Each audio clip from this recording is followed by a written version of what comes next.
పోయింది.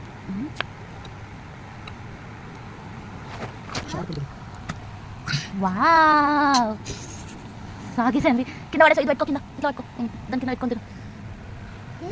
బాగుందా?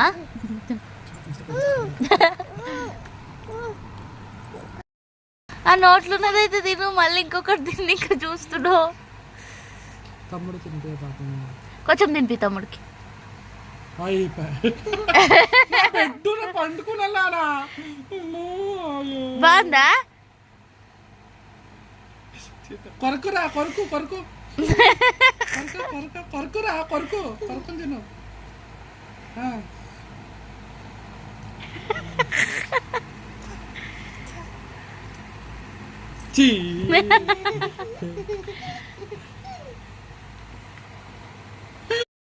దేవాంష్ బాగుందా? బాగుందా?